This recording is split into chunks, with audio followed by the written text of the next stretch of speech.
to listen, sir. I'm sorry for that, for your sake. I don't play accurately. Anyone can play accurately. Yes, but sir. I play with expression. As far as the piano is concerned, sentiment is my forte.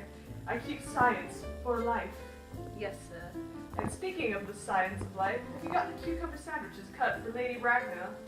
Yes, sir. Oh, by the way, Lane, I see from your book on Thursday, when Lord Shoreman and Mr. Worthing were dining with me, 8 bottles of champagne entered and having been consumed. Yes, sir. 8 bottles and a pint. Why is it that at a bachelor's establishment, the servants invariably drink the champagne? I merely ask for information. I attribute it to the superior quality of the wine, sir. I have often observed that in married households, the champagne is rarely of a first-rate brand. Good heavens, is marriage so demoralizing as that? I believe it is a very pleasant state, sir. I've had very little experience of it myself up to the present. I've only been married once. That was in consequence of a misunderstanding between myself and a young person. I don't know that I'm much interested in your family life, Lane. No, sir. It's not a very interesting subject. I never think of it myself. Very natural, I am sure. That will do, Lane. Thank you. Thank you, sir. Lane's views on marriage seem somewhat lax. Really, if the lower orders don't set a good example for us, what on earth is the use of them? They seem, as a class, to have absolutely no sense of moral responsibility. Mr. Ernest Worthing. How are you, my dear Earnest? What brings you up to town? Oh, pleasure, pleasure. What else should bring one anywhere? Eating as usual, I see, Algie. I believe it is customary in good society to take some slight refreshment at 5 o'clock.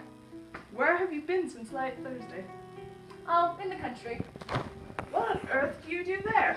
When one is in town, one amuses oneself. When one is in the country, one amuses other people. It is excessively boring. And who are the people you amuse? Oh, neighbors. Got nice neighbors in your part of Shropshire? Perfectly horrid. Never speak to one of them. How immensely you must amuse them. By the way, Shropshire is your country, is it not? Shropshire? Yes, of course. Hello, why all these cups? Why cucumber sandwiches? Why such reckless extravagance in one so young? Who's coming for tea? Oh, merely my Aunt Augustus and Gwendolyn. How perfectly delightful.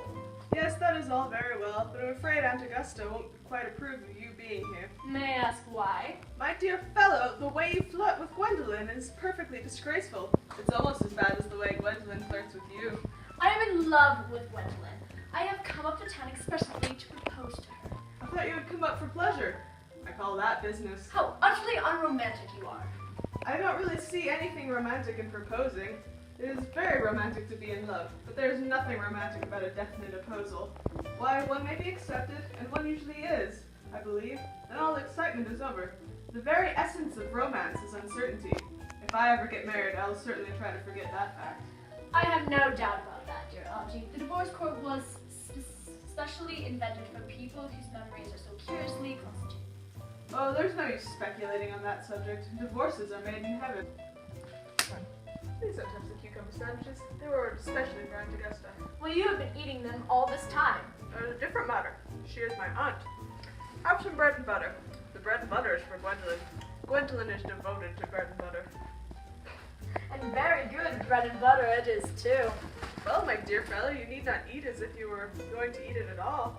You behave as if you were married to her already. You are not married to her already, and I don't think you will ever be.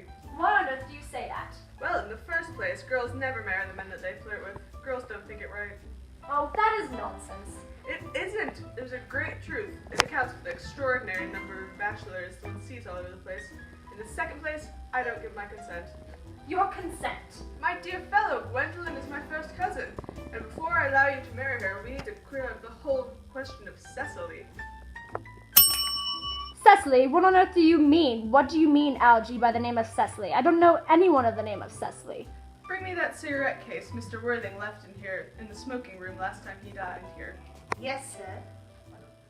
Do you mean to say you've had my cigarette case all this time? I wish to goodness you had let me know. I have been writing frantic letters to Scotland Yard about it. I was very nearly offering a large reward. Well, I wish you would offer one. I happen to be more than usually hard up. There is no good offering a large reward now that the thing is found. I think that is rather mean of you, Ernest, I must say. However, it makes no matter, for now that I look upon the inscription inside, I find that the thing isn't yours after all. Of course it's mine. You've seen me with it 100 times, and you have no right whatsoever to read what is written inside. It is a very ungentlemanly thing to do, to read a private cigarette case. Oh, it is absurd to have a hard and fast rule about what one shouldn't read and what one shouldn't. More than half of the modern culture depends on what one shouldn't read. I am quite aware of that fact, and I don't propose to discuss modern culture. It isn't the sort of thing one should talk of in private. I simply want my cigarette case back. Yes, but this isn't your cigarette case. This cigarette case is a present for someone of the name of Cecily, and you said you don't know anyone of that name. Well, if you want to know, Cecily happens to be my aunt. Your aunt! Yes, charming old lady she is too. Lives in Tunbridge Wells. Give it back to me, Algie.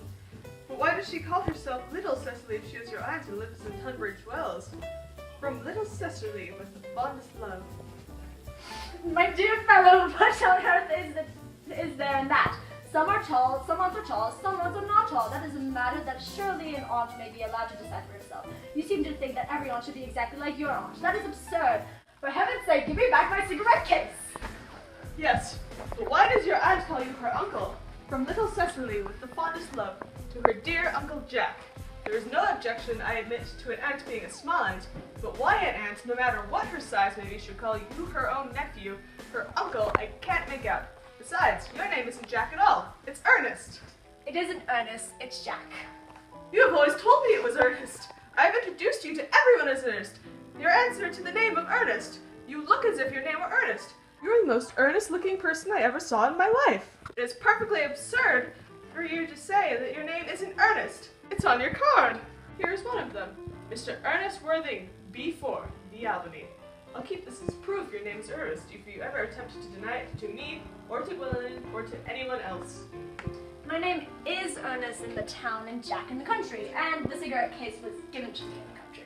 Yes, but that does not account for the fact that your small Aunt Cecily, who lives in Tunbridge Wells, calls you her dear uncle. Come, old boy, you had much better have the thing out at once. My dear Algie, you talk exactly as if you were a dentist. It is very vulgar to talk like a dentist when one isn't a dentist. It produces a false impression. Well, that is exactly what dentists always do. Now go on, tell me the whole thing. I may have mentioned that I always suspected you of being a confirmed and secret Bunburyist, but I'm quite sure of it now. Bunburyist? What on earth do you mean by a Bunburyist? I'll reveal to you the meaning of that incomparable expression as soon as you are kind enough to inform me why you are Ernest in town and Jack in the country. Well, produce my cigarette case first. Here it is now. Now produce your explanation, and pray, make it improbable. My dear fellow, there is nothing improbable about my explanation at all. In fact, it's perfectly ordinary. Old Mr. Thomas Cardew, who adopted me when I was a little boy, who made me his will guardian to his granddaughter, Miss Cecily Cardew, Cecily, who addresses me as her uncle from motives of respect that you could not possibly appreciate, lives at my place in the country under the charge of her admirable governess, Miss Prim. Where is that place in the country, by the way? That is nothing to you, dear boy. You are not going to be invited. I may tell you candidly that it is a place that is not in Shropshire. I suspected that, my dear fellow. I've Bunburyed all over Shropshire on 2 separate occasions. Now go on, why are you Ernest in the town and Jack in the country? My dear Algie, I don't know whether you'll be able to understand my real motives. You are hardly serious enough. When one is placed in a position of guardian, one has to adopt a very high moral tone on all subjects. It is one's duty to do so, and as a high moral tone can hardly be said to conduce very much to either one's health or one's happiness, in order to get up to town, I have always pretended to have a younger brother of the name of Earnest, who lives in the Albany, and gets into the most dreadful scrapes. That, my dear Algie, is the whole truth, pure and simple. The truth is rarely pure and never simple. Modern life would be tedious if it were either, and modern literature a complete impossibility. That wouldn't be all a bad thing. Literary criticism is not your forte, my dear fellow. Don't try it. You should leave that to the people who haven't been at a university. They do it so well in the daily papers. What you really are is a Bunburyist. I was quite right in saying you were a Bunburyist. You are the one of the most advanced Bunburyists I know. What on earth do you mean? You have invented a very useful younger brother called Ernest in order that you may be able to come up to town as often as you like. I have invented an invaluable permanent invalid called Bunbury in order that I may be able to go down to the country whenever I choose. Bunbury is perfectly invaluable. If it wasn't for Bunbury's extraordinarily bad health, for instance, I wouldn't be able to dine with you tonight at Willis's, for I've been really engaged to Aunt Augusta for more than a week. I haven't asked you to dine with me anywhere tonight. I know you are absurdly careless in sending out invitations. It's very foolish of you.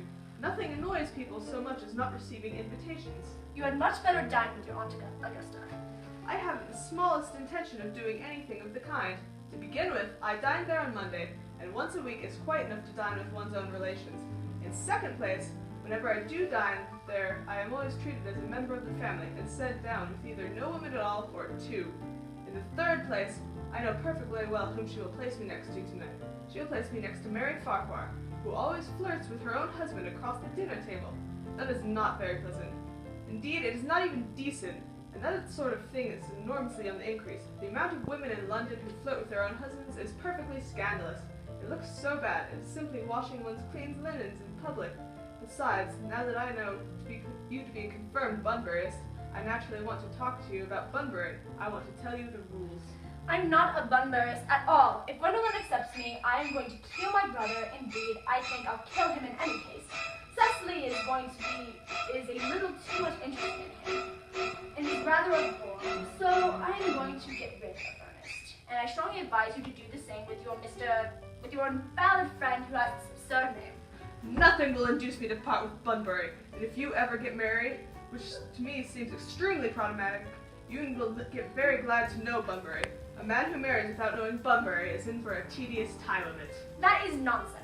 If I marry a charming girl like Gwendolyn, and she's the only girl I've ever seen in my life that I would marry, I certainly won't want to know Bunbury. Then your wife will. You don't seem to realize that in married life, 3 is company and 2 is none. That, my dear friend, is the theory that the corrupt French drama have been propounding for the last 50 years. Yes, and that the happy English home has provided in half the time. For heaven's sake, don't try to be cynical. It's perfectly easy to be cynical. My dear fellow, it isn't easy to be anything nowadays. There's a lot of beastly competition in it. Ah, that must be Aunt Augusta. Only relatives or creditors ring in that Wagnerian manner. Now, if I get her out of the way for 10 minutes, so that you may have time and opportunity for proposing to Gwendolyn, may I dine with you tonight at Willis's? I suppose, if you want to. Yes, but you must be serious about it. I hate people who are not serious about their meals. It's so shallow of them.